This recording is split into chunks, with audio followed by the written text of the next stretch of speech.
మాలికలు వరలక్ష్మి హారాలు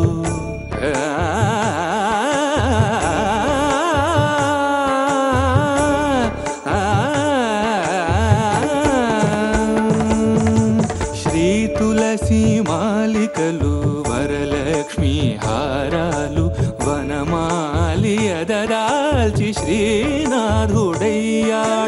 నీ తనువుపై నిలిచి నిఖిలలో కాలు బ్రోచు, నీ తనువుపై నిలిచి నిఖిలలో కాలు బ్రోచు. పెరియ తిరువడి నీది పెరుమాళ్ళు కొలువులో గడు దివ్య రూపమా గరుడ వాహనమా శ్రీహరి సేవా దీక్ష జ్ఞాన వైరాగ్య పక్ష గడు దివ్య రూపమా గరుడ వాహనమా.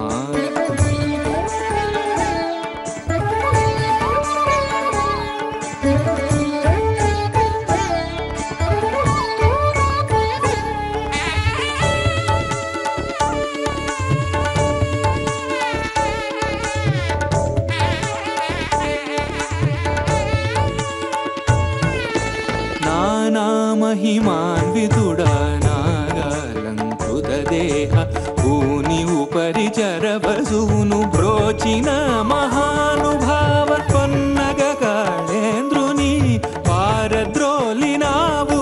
ఆ మిల్లేరును ఈ వసుధన విన్నగా నిలివేవు గడు దివ్య రూపమా గరుడవా. ధ్వజ అవరోహణంతో ముగుస్తుంది.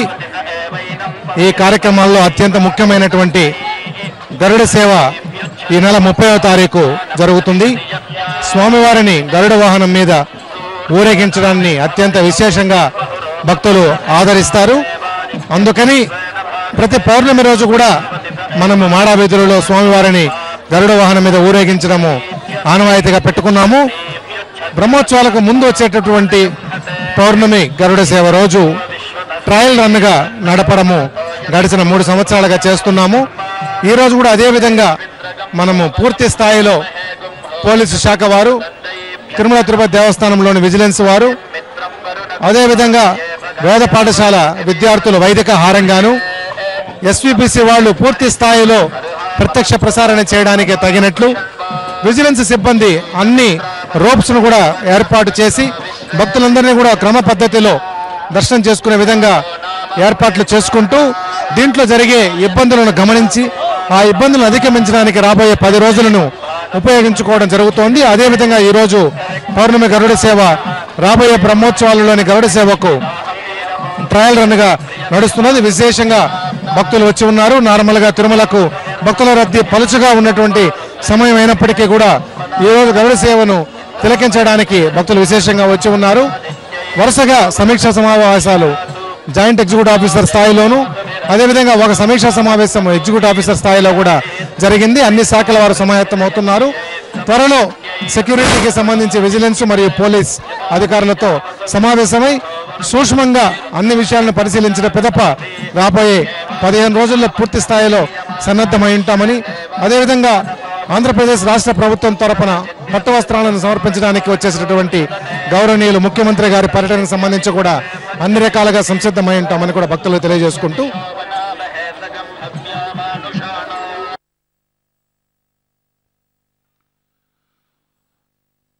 అఖిలాండకోట బ్రహ్మాండ నాయకుడైన శ్రేయస్పతి అయినటువంటి అవ్యాజ కరుణామూర్తి అయినటువంటి శ్రీ వెంకటేశ్వరుని యొక్క గరుడ సేవ గురించి తిరుమల తిరుపతి దేవస్థానం అధికారులు చెప్పిన సందేశాన్ని ఇంతవరకు విన్నాం. ఇప్పుడు స్వామి యొక్క వైభవాన్ని గురించి కొంచెం మననం చేసుకుందాం. వేదానాం సామవేదోహం, స్వామి భగవద్గీతలో సెలవిచ్చారు. వేదములన్నీ కూడా భగవత్ స్వరూపములే అయినప్పటికీ సామవేదం తన యొక్క స్వరూపంగా చెప్పారు. వైనతేజశ్చ పక్షిణాం, పక్షులు చాలా ఉన్నాయి. ఇందుట్లో గరుత్మంతుడు తన యొక్క స్వరూపంగా చెప్పారు. మృగాణాంచ మృగేంద్రోహం, మృగములలో అన్నిట్లోకి కూడా మృగరాజు అయినటువంటి సింహం తన యొక్క స్వరూపంగా చెప్పారు. ఈ రీతిగా చూసినట్లయితే శ్రేష్టవాచకములైనటువంటి సృష్టిలో ఏవైతే ఉన్నాయో అవన్నీ కూడా స్వామి యొక్క విభవములే, ప్రత్యక్షములే అని చెప్పి మనం తెలుస్తోంది. వేదం చెప్పింది సుపర్ణోసి గరుత్మాన్ త్రివృత్తే శిరోగాయత్రం చక్షుస్తోమ ఆత్మా సామతే తనూ వామదేవ్యం బృహద్రథం తరే పక్షో యజ్ఞం పుచ్చం ఛందాగుశ్చంగా నిధిష్ణయా శపాజోగంసి నామ సుపర్ణోసి గరుత్మాన్ దివం గచ్చ సువఃపత అని చెప్పి గరుత్మంతుని కీర్తించింది వేదం. వేదమయుడు పక్షిరాజైనటువంటి గరుత్మంతుడు. వేదానికి అంత గొప్పదనం ఎలా వచ్చిందంటే వేదం అపౌరుషేయం, ఒకరి చేత రచింపబడింది కాదు. వేదం పరమాత్మ యొక్క ఉచ్ఛ్వాస నిశ్వాస రూపంలోంచి వెలువడినాయి సమస్త వేదములు. ఆయన యోగనిద్రలో ఉన్నప్పుడు స్వామి యొక్క ఉచ్ఛ్వాస రూపంలో వచ్చినటువంటి నిశ్వాస రూపంలో వచ్చినటువంటి వేదములను మహర్షుల తపస్సమాధిలో గ్రహించి మనకి శిష్య పరంపరగా అందించారు. ఒకరి ద్వారా ఒకరు వినడం ద్వారా వ్యాప్తి చెందడం వలన రక్షింపబడటం వలన దానికి శృతి అని పేరు. వేదం వింటే ఏమిటి ప్రయోజనం?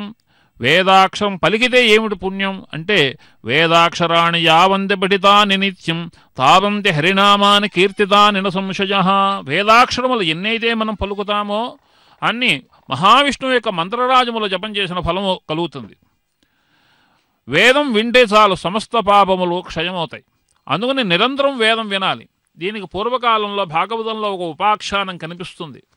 నారదయోగేంద్రుడు నారాయణమూర్తికి దివ్యనామ సంకీర్తన చేస్తూ ఆకాశ మార్గంలో విహరిస్తున్నారు. అలా విహరిస్తున్నటువంటి నారదయోగేంద్రునికి భూలోకం నుంచి వేదఘోష వినిపించింది ఉచ్చేశ్వరంతో. ఇంత ఉచ్చేశ్వరంతో వేదధ్వని భూలోకం నుంచి ఆకాశం వరకు వినిపిస్తోంది, ఏమిటా కారణం అని చెప్పి కిందకి చూస్తే శిష్యులందరూ కూడా కూర్చొని ముక్తకంఠంతో వేదాధ్యయనం చేస్తున్నారు. ఎంతమంది శిష్యులు ఉన్నారు? ఒకరా ఇద్దరా అంటే 10,000కు పైగా ఉన్నారు శిష్యులు. వేదవ్యాస మహర్షి యొక్క దివ్యాశ్రమం ఆ ఆశ్రమ ప్రదేశం. అక్కడ వేదవ్యాస మహర్షి దగ్గర శిష్యులందరూ కూడా వేదాధ్యయనం చేస్తూ ముక్తకంఠంతో ధ్వని చేస్తూ ఉంటే, వేదం ఒల్లిస్తూ ఉంటే ఆ ధ్వని అంతా కూడా ఆకాశంలో సంచరించే నారద మహర్షిని ఆకర్షించింది. ఆయన భూలోకానికి వచ్చారు.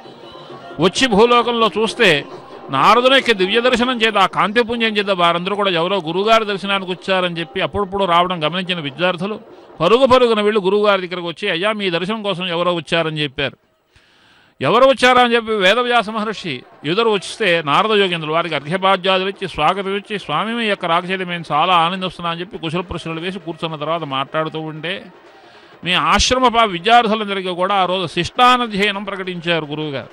ఎవరైనా శిష్టులు ఆశ్రమానికి లేదా గృహానికి వస్తే ఆ రోజు చదువు చెప్పేది లేదు, సెలవు ప్రకటించేవారు. ఎందుకంటే అతిథి సాక్షాత్తు విష్ణువుతో సమానం కనుక అభ్యాగత స్వయం విష్ణు అని కదా ఆర్యోక్తి. అందుకోసం ఆ రోజున సెలవును ప్రకటించి వచ్చినటువంటి నారద మహర్షిని మహావిష్ణు తుల్యుడిగా ఆయన్ని ఆరాధించడం కోసం సేవించడం కోసం వ్యాస మహర్షి విద్యార్థులందరకు సెలవును ప్రకటించారు. అప్పుడు నారద యోగేంద్రుడు అన్నారు, ఓ మహర్షి మీ యొక్క ఆశ్రమంలో వేదధ్వని విందామని వచ్చాను నేను. ఈ రోజున దానికే సెలవిచ్చారు. వేదధ్వని వింటే ఎంత పుణ్యమో ఆయన చెప్పారు. ఏవేవి పాపాన్ని పోగొడతాయో చెప్పారు. ఒక వేదమే కాదు, గవాం రేణుహం హోమధూమశ్చ వేదానాం ధ్వనిరేవచ అపి గోదోహన మాత్రేణ బ్రహ్మహత్యాం యపోహతి అని.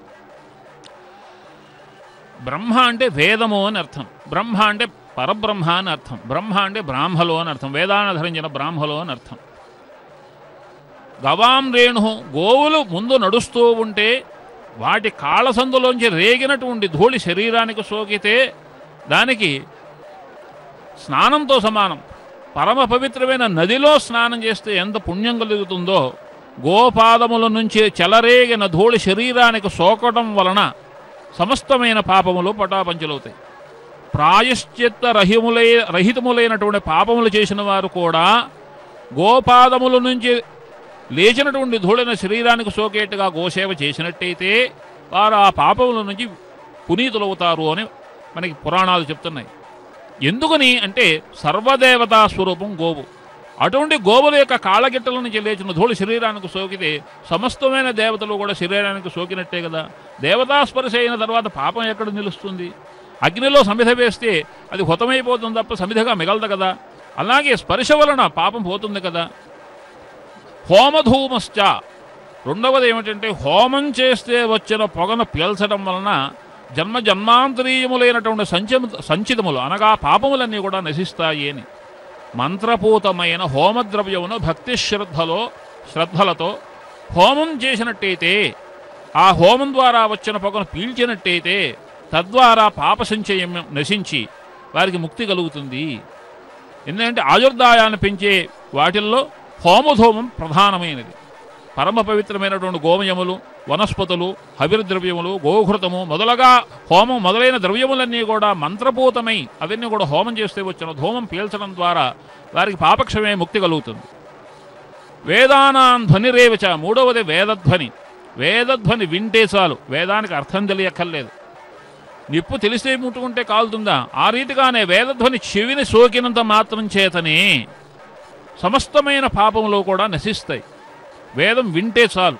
కనుక నీ ఆశ్రమానికి నేను వచ్చాను, మీ ఆశ్రమంలో ఇన్ని వేల మంది శిష్యులు నిరంతరము కూడా వేదాధ్యయనం చేస్తుంటే ఈ పరిసరములంతా కూడా వేదధ్వని తరంగముల చేత పునీతములై ప్లావితములై ఇక్కడ ఎవరైతే అడుగు పెడతారో వారందరూ కూడా చరితార్థులై పాపరహితులై ముక్తులై ఉంటున్నారు. సుమా, నేను అటువంటి ఆనందాన్ని పొందుదా నీ ఆశ్రమంలో వచ్చానని చెప్పి తన యొక్క రాక యొక్క గొప్పతనాన్ని చెబుతూ వేదం యొక్క గొప్పతనాన్ని చెప్పారు.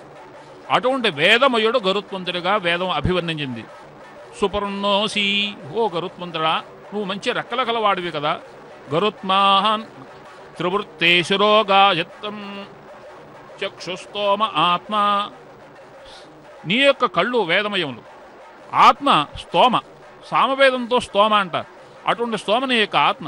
ఇలాగా వేదములన్నీ కూడా రెక్కలుగాను, కంఠంగాను, కన్నులుగాను, మెడగాను, శరీరంగాను, ఈకలుగాను, వేదములన్నీ కూడా ఆయా వేదములు ఆయా రుక్కులు ఇవన్నీ కూడా రూపుతాలిస్తే గరుత్మంతుడిగా తయారయ్యారు.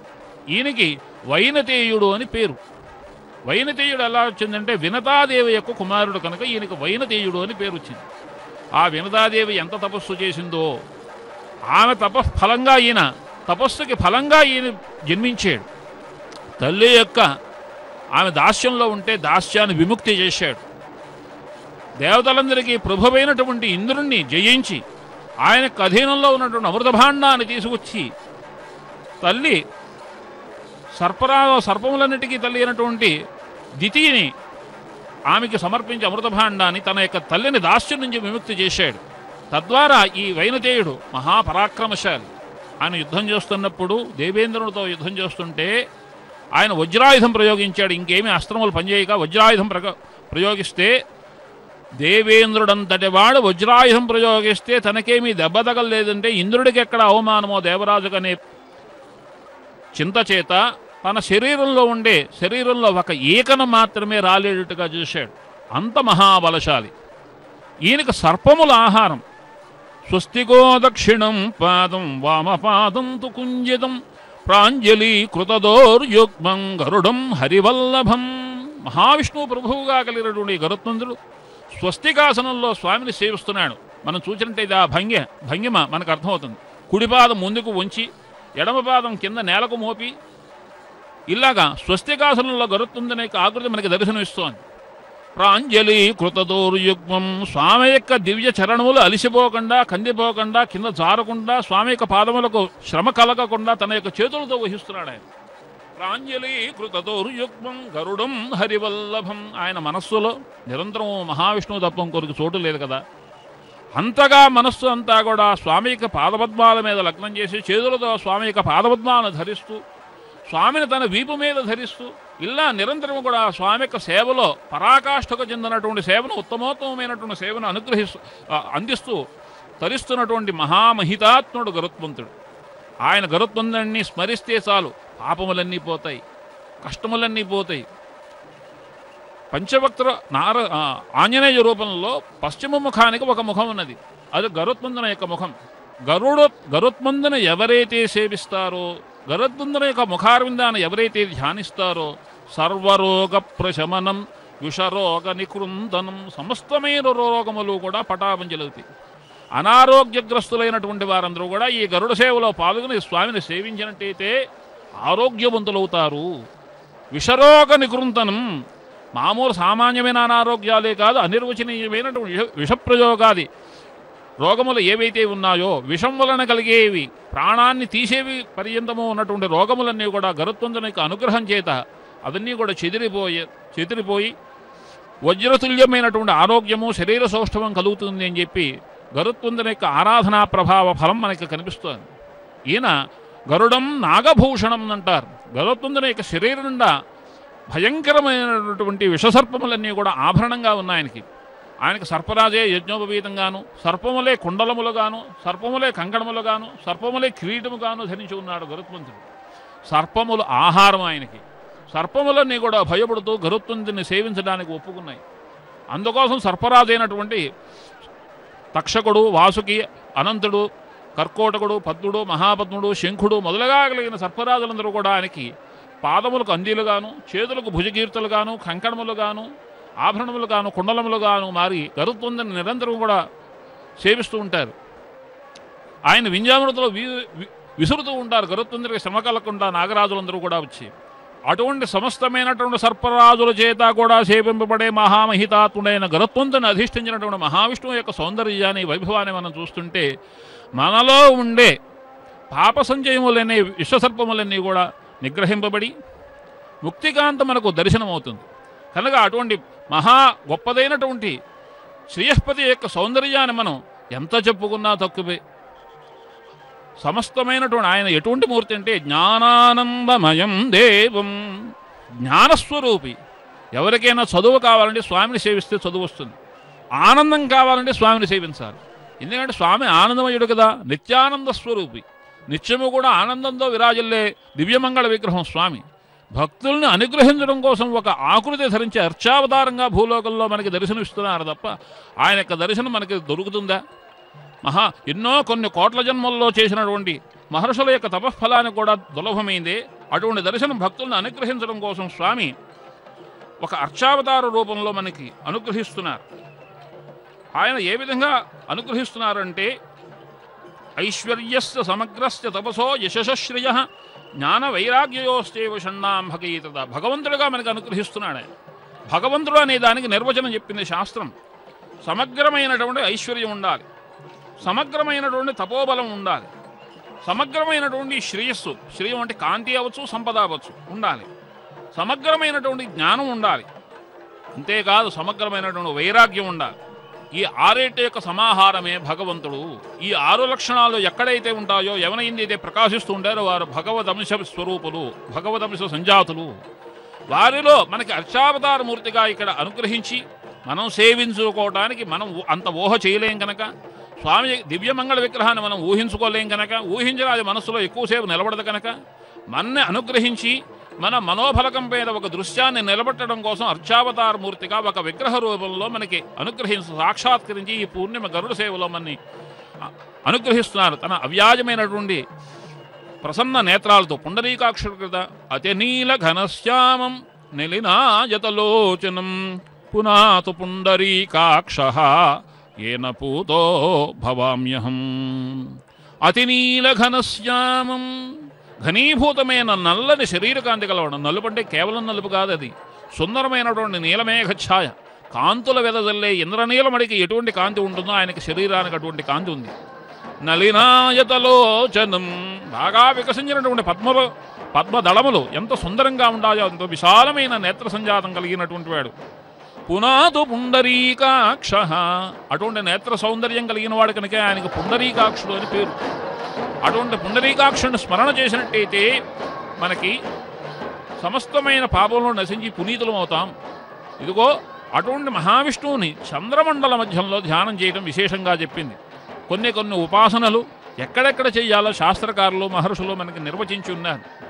అగ్నియందు, నీటియందు, పృథివీయందు, ఆకాశమునందు, వేదమునందు, సూర్యునియందు, చంద్రునియందు ఈ రీతిగా మన ఆరాధ్య దైవాన్ని భావన చేస్తూ అక్కడ స్వామిని సేవించినట్టయితే శీఘ్రమైన ఫలాన్ని పొందుతాం. స్వామి నానారూపధరో భూత్వా సర్వేషామీప్సితప్రదః.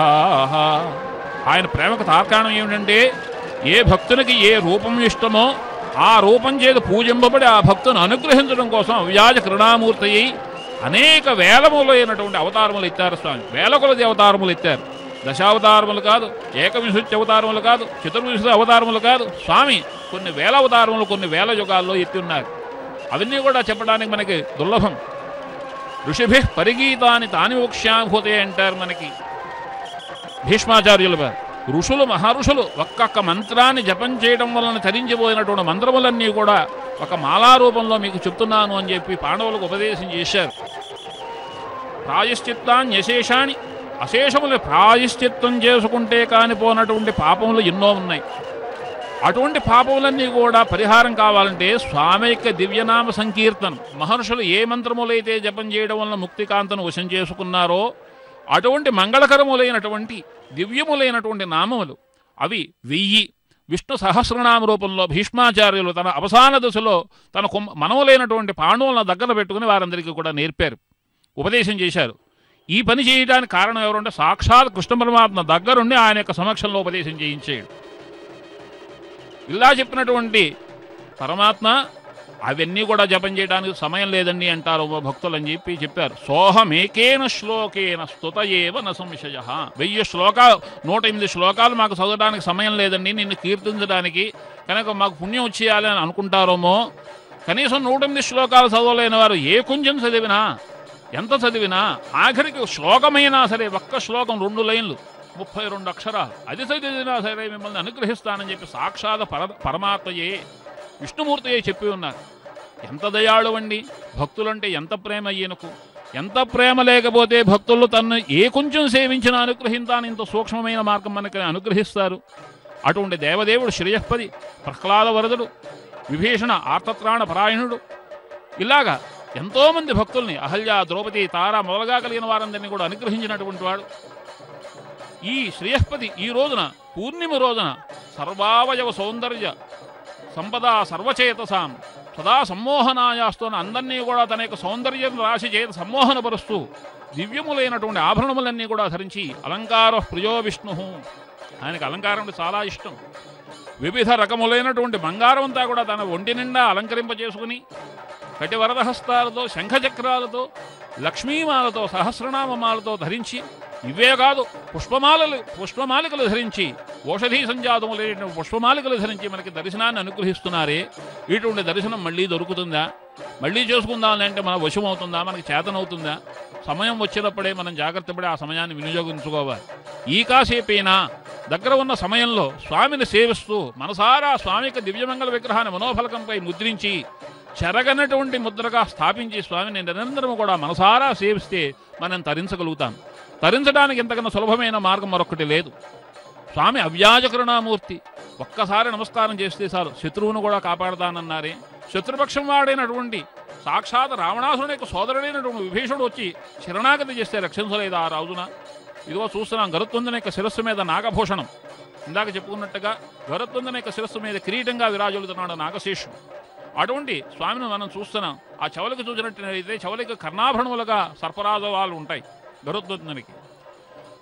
సర్పాన్ని ఆభరణంగా ధరించిన వాడు ఎందుకో ఇయ్యాడు అంటే, సర్పం అంటే మృత్యువుకి సంకేతం. మృత్యువుని నిర్జించిన వాడు మృత్యుంజయుడు గరుత్మంతుడు. మృత్యుంజయుడు కూడా ప్రభు అయినటువంటి వాడు శ్రీయఃపతి శ్రీనివాసుడు. కనుక అకాల మృత్యు దోష భయం ఉన్నటువంటి వారు, జాతక చక్రంలో సర్పదోషాది దోషములు ఉన్నవారు ఈ గరుడ సేవను, అందుట్లో విశేషించి పున్నమి గరుడ సేవను ఎక్కడో క్షేత్రంలో కాదు, కలియుగ వైకుంఠమైన ప్రత్యక్ష వైకుంఠమైన ఈ వెంకటాచలంలో తిరుమాడ వీధులలో భక్తులందరినీ కూడా అనుగ్రహించడం స్వామియే ఏతించిన ఈ సందర్భంలో కనుక స్వామిని సేవించినట్లయితే వారికి ఇది కలుగుతుంది అది కలుగుతుంది అని చెప్పడంలో తక్కువతనమే అవుతుంది. ఏది అనుగ్రహించడు? ఆయన నమస్కార సకృదేవ ప్రపన్నాయ తవాస్మితయాజదే అభయం సర్వభూతేభ్య అనే వరం ఇచ్చాడే. అటువంటి స్వామిని ఏది కోరితే ఇవ్వడు, అన్నీ కూడా అనుగ్రహించను. ఆ స్వామిని మనం సేవించి తరిద్దాం, స్వామి యొక్క కీర్తిని విందాం. ఇంటి వేలుపగు ఈశ్వరుడితడు కంటిమి నేడిదే గరుడాచలపతి. ఇంటి వేలుపగు ఈశ్వరుడితడు కంటిమి నేడిదే గరుడాచలపతి.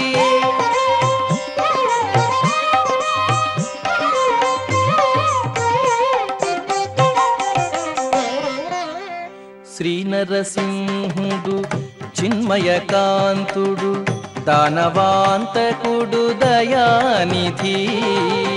శ్రీ నరసింహుడు చిన్మయకాంతుడు దానవాంతకుడు దయానిధి.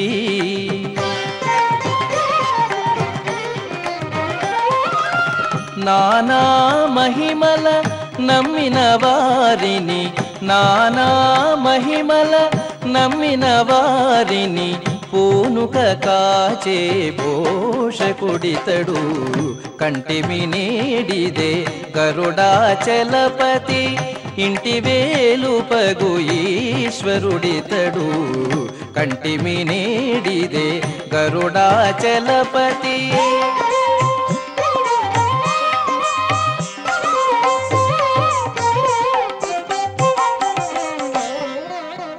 దేవాదిదేవుడు దినకర తేజుడు, జీవాంతరంగుడు శ్రీ విభుడు.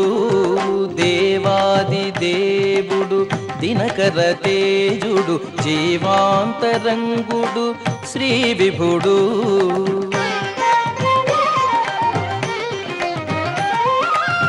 దైవ శిఖామణి తలచిన వారిని, దైవ శిఖామణి తలచిన వారిని సేవలు గొని కాచే విభుడితడు. కంటిమి నేడిదే గరుడాచలపతి, ఇంటి వేలుపగు ఈశ్వరుడితడు. కంటిమి నేడిదే గరుడాచలపతి.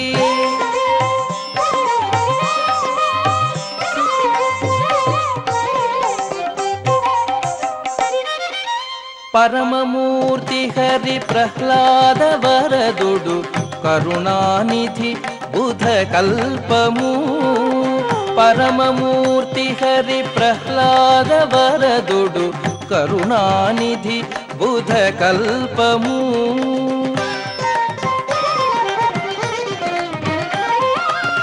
పరగు శ్రీ వెంకటపతి తన దాసుల, పరగు శ్రీ వెంకటపతి తన దాసుల అరుదుగాచే అనంతుడితడు. పరగు శ్రీ వెంకటపతి తన దాసుల అరుదుగాచే అనంతుడితడు. కంటిమి నేడిదే గరుడాచలపతి, ఇంటి వేలుపగు ఈశ్వరుడితడు. కంటిమి నేడిదే గరుడాచలపతి, కంటిమి నేడిదే గరుడాచలపతి, కంటిమి నేడిదే గరుడాచలపతి. యం శైవా సముపాపతే శివ ఇతి బ్రహ్మేతి వేదాంతినోః, బౌద్ధా బుద్ధ ఇతి ప్రమాణపటవః కర్తేతి నైయాయికాః. అర్హన్నిత్యథ జైన శాసనరతాః కర్మేతి మీమాంసకాః. సోయం వో విదధాతు వాంఛితఫలం త్రైలోక్యనాథో హరిః. అఖిలాండకోటి బ్రహ్మాండ నాయకుడు, ఈ అంత మాత్రమున ఎవ్వరు తలచిన అంత మాత్రమే నీవు అన్న విధముగా ఎవరు ఏ విధంగా ఆయనను తలుస్తారో ఆ విధంగా వచ్చి అందరినీ రక్షించేటువంటి మహానుభావుడు ఆ స్వామి శ్రీవేంకటేశ్వరుడు. శ్రీనివాసుని యొక్క దివ్య పాద దర్శనం చేతే మనలోని కల్మషములన్నీ కూడా దూరమైపోతాయి. అదుగో శ్రీనివాసుని యొక్క దివ్య ముఖారవింద దర్శనం గనక మనం చూసినట్లయితే మనలో ఉండేటువంటి మానసములో ఉండేటువంటి కల్మషములన్నీ కూడా కరిగిపోతాయి. అందుకనే ఈ రోజున పున్నమి గరుడ సేవను మనం అందరం కూడా చూస్తూ ఉన్నాం. పున్నమి నాడు చంద్రుడు సర్వ కళలను కూడా ఆశ్రయించి ఉంటాడు. అదుగో ఆ చంద్రుడు మధ్యలో ఉండేటువంటి మచ్చ ఏమిటి అని సందేహం వచ్చినప్పుడు ఇలా అనుకున్నారట, అంకంకే బిశశంకిరే జలనిధి పంకం పరే మేనిరే సారంగం గతిశిస్సం జగదిరే భూచ్ఛాయమైచ్చం పరే. కొంతమంది అనుకున్నారట అదేదో మచ్చ అని చెప్పి,